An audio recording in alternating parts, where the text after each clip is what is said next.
Okay, the moon night का episode 6 आ चुका है और ये काफ़ी अच्छा था वैसे। अब क्योंकि ये फिनाले था तो मैं इस वीडियो में फिनाले की कोई भी स्टिल यूज़ नहीं करूँगा क्योंकि वेल देन ऑब्वियसली तुम्हारा बहुत सारा CGI स्पॉइल हो जाएगा। बट ऑफ कोर्स स्टोरी के बारे में तो बात करनी पड़ेगी।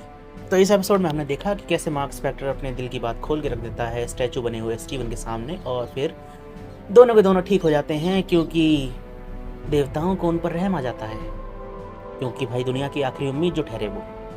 बाकी सारे एवेंजर्स और सारे जितने भी सुपर पावर्ड कैरेक्टर हैं मार्वल में वो करंटली बिजी हैं कुछ और करने में, लेकिन अब करंटली जो दुनिया की एक आखिरी उम्मीद बची है वो है मार्क स्पेक्टर। नाउ इसकी स्टोरी काफ़ी अच्छी थी, लेकिन जो चीज़ इसमें अच्छी नहीं थी वो थी प्रिडिक्टेबिलिटी।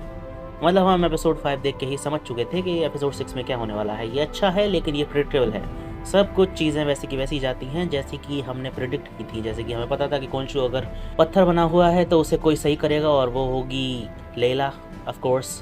और आमिर के जिंदा होने की बात तो प्रीवियस एपिसोड में क्लियर हो ही गई थी। एक चीज़ जो अनप्रिडिक्टेबल थी वो थी लेला का अवतार बनना, खोंशू का नहीं, टावरेथ का, जो कि काफ़ी अच्छी बात है। लेकिन अगर वो खोंशू का अवतार बनती तो मुझे ज़्यादा पसंद आता। दूसरी चीज़, अगर मार्क दुनिया बचा ही रहा है तो जो उसने डील करी थी खोंशू के साथ कि जब हमारा ये काम पूरा हो जाएगा तो तुम हम दोनों को आज़ाद कर दोगे, और खोंशू ने साफ साफ कहा कि हाँ मैं तुम दोनों को आज़ाद कर दूंगा, अंडरलाइन दोनों। लेकिन मार्क ये भूल गया कि कभी कभी वो होश खो देता है और कोई तीसरा बंदा मारकाट मचा देता है। और मारकाट की बात हो ही रही है तो वो इस एपिसोड में काफ़ी एक्शन था, लेकिन एक प्रॉब्लम इस एपिसोड में एक्शन में थी, वो ये थी कि एपिसोड 1 की तरह जब मार्क ने अपने होश खोए और बहुत सारे लोगों को मार दिया ऑफ स्क्रीन, सेम चीज़ इसमें हुई।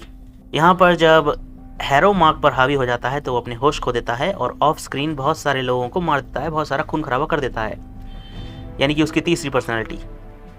और ये चीज़ बिल्कुल भी अच्छी नहीं है क्योंकि ये फिनाले है। हमें वो एक्शन देखना था जो तुमने ऑफ स्क्रीन किया है, वो देखने लायक चीज़ थी, लेकिन वो तुमने काट दिया। क्यों? क्योंकि फिर खून खराबा ज़्यादा हो जाता भाई। लेकिन यही चीज़ शो की सबसे बुरी है, ये खून खराबे से दूर भागता है, जबकि मून नाइट एक ऐसा हीरो है जो खून खराबे के बहुत करीब रहता है। और एंडिंग में जो हमने देखा कि अमित को कैद कर दिया हैरो के अंदर दोनों के दोनों अवतारों ने, यानी कि मार्क स्पेक्टर ने और लेला ने मिलकर। नाउ क्वेश्चन ये खड़ा होता है कि जब तुम किसी अवतार को एक स्टैचू में कैद करते हो पत्थर की, तो उस स्टैचू को तोड़ने पर वो अवतार आज़ाद हो जाता है।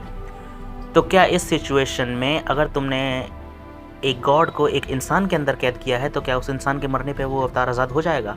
अगर ऐसा है तो फिर हैरो का डेडिकेशन देखते हुए लगता है कि उसे अपनी जान देने में कोई ज़्यादा दिक्कत होगी नहीं, अगर उसकी जान की कीमत पर अमित आज़ाद होकर अपना काम पूरा करती है तो।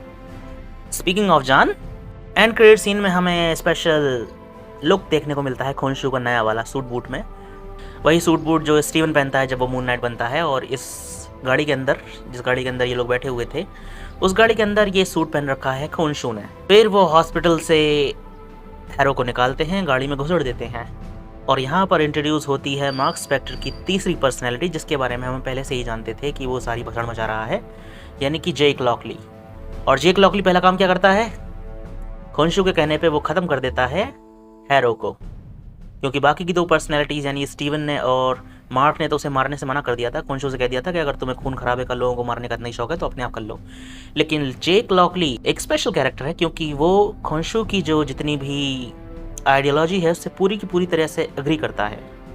सीन को देख के तो ऐसा ही लगता है। और खोंशू ने कहा था कि मैं तुम दोनों को आज़ाद कर दूंगा, उसने जेक लॉकली के बारे में कुछ नहीं कहा। तो करंटली जो नया मून नाइट है वो जेक लॉकली है और बाकी की दो पर्सनैलिटी अपने काम से आज़ाद हैं। तो टेक्निकली शो उसी मोड़ पर पहुंच चुका है जिस मोड़ पर पहले था। स्टीवन को कुछ भी पता नहीं था अपनी दूसरी पर्सनैलिटी के बारे में और मार्क सारा काम कर रहा था। अब मार्क को स्टीवन को कुछ भी नहीं पता है अपनी तीसरी पर्सनैलिटी के बारे में और जेक लॉकली सारा काम कर रहा है मून नाइट का। ना अगर उस गाड़ी को देखें जिसमें खोंशू बैठा हुआ है तो पहली बात तो गाड़ी बहुत अच्छी है। दूसरी बात, अगर इसकी नंबर प्लेट पे देखो तो तुम्हें मिलेगा कि यहाँ पर लिखा हुआ है स्पेक्टर। परफेक्ट स्पेलिंग नहीं है पर ये स्पेक्टर ही लिखा हुआ है। तो इससे क्या पता चलता है? वेल, इससे पता ये चलता है कि ये प्रॉपर्टी है मार्क स्पेक्टर की, जो कि मेरे ख्याल से शोकेस पॉइंट में बड़ा आदमी बन चुका है। और अगर इतनी बड़ी गाड़ी अफोर्ड कर सकता है तो ये भी पॉसिबल है कि स्टीवन वापस अपने कॉमिक्स वाले लुक में आ जाएगा, यानी कि मिलेनियर बंदा। लेकिन उसकी ये दौलत शोहरत कौन यूज़ कर रहा है? जेक लॉकली और खोंशू, अपना काम पूरा करने के लिए। एनीवे, मून नाइट का फिनाले सेटिस्फाइंग था, कुछ ज़्यादा बेहतर नहीं था। मैं एक्सपेक्ट कर रहा था कि कोई बड़ा झटका लगे हमें, पर ऐसा कुछ हुआ नहीं। मेरे ख्याल से मिस्ट्रीज़ और झटके ज़रूरी होते हैं एक शो में, ये चीज़ को इंटरेस्टिंग बनाए रखते हैं। बट अनफॉर्चुनेटली मून नाइट के लास्ट में ऐसा कुछ भी नहीं हुआ। सारी की सारी चीज़ें प्रिडिक्टेबल थी। तो well that was the end. आगे देखते हैं सीज़न 2 में क्या होता है, जो कि ना जाने कब आएगा। ओके देन, ये था मेरा छोटा सा वीडियो मून नाइट के एपिसोड 6 के बारे में। आई होप कि सीज़न 2 इससे ज़्यादा बेहतर होगा। मिलते हैं तुमसे अगले वीडियो में। Till then take care and bye bye.